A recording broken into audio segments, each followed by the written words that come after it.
Friends, நான் இன்றைக்கி முள்ளங்கி சப்பாத்தி செய்ய போகிறேன். அது கூட சைட் டிஷ்ஷாக நான் பொடலங்காய் தால் செஞ்சுருக்கேன். இப்போது முள்ளங்கி இந்த மாதிரி திருவிட்டு கொஞ்ச நேரம் தண்ணியில் அலசி வச்சுருக்கேன்.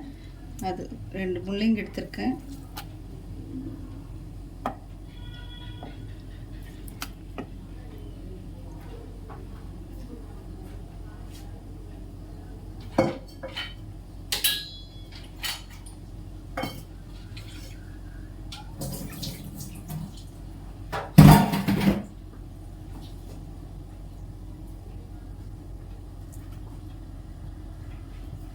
அதுக்கப்புறம் உருளைக்கிழங்கு இந்த மாதிரி சீவி தண்ணியில் போட்டு வச்சுருக்கேன்.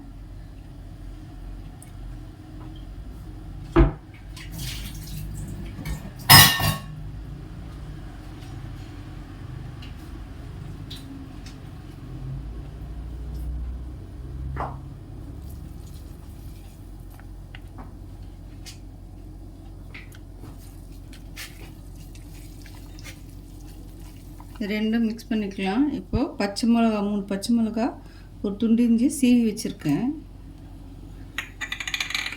கொத்தமல்லி தழை,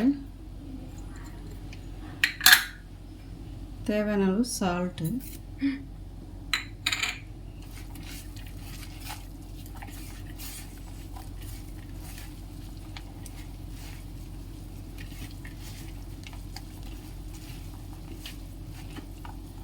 இப்போது கோதுமை மாவு போட்டுக்கலாம்.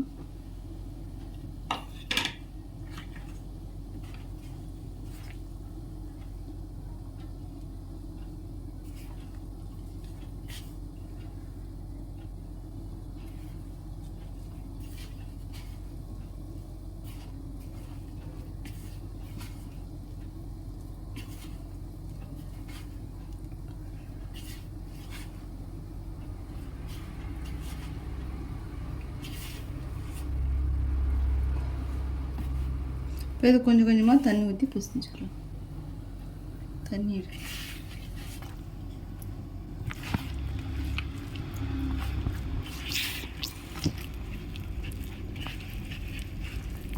இதிலே கொஞ்சம் சீரகம் போடுங்க, மறந்துட்டேன். நல்லா கொஞ்சம் பிசைஞ்சு. இது குருமா கூடலாம் நல்லாயிருக்கும். குருமா வச்சு சாப்பிட்லாம். ஆனால் தாலோட வச்சு சாப்பிட்டீங்கன்னா நல்லாயிருக்கும். நம்ம எப்போ செய்கிற தால் தான் அதில் கொஞ்சம் நான் பொடலங்காய் போட்டிருக்கேன்.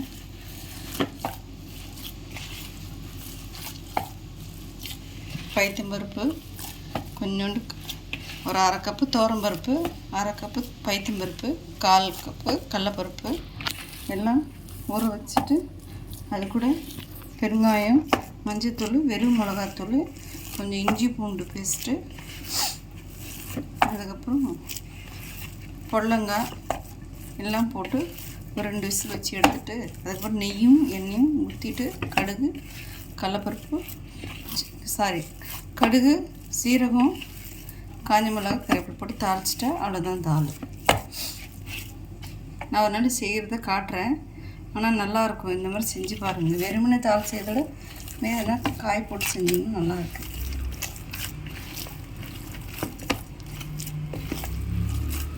ரெடியாக செஞ்சுட்டு கொஞ்சம் 10 நிமிஷம், ஒரு 1/2 மணி நேரம் போல் ஊறட்டும். நான் ஊறின பிறகு உங்களுக்கு செஞ்சு காட்டுறேன்.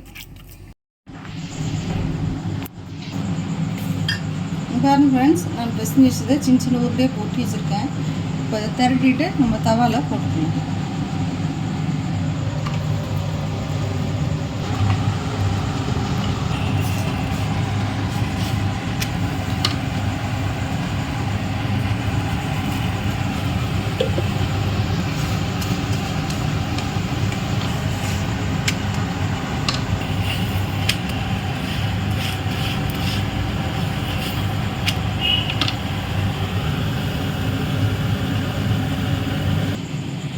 சப்பாத்தி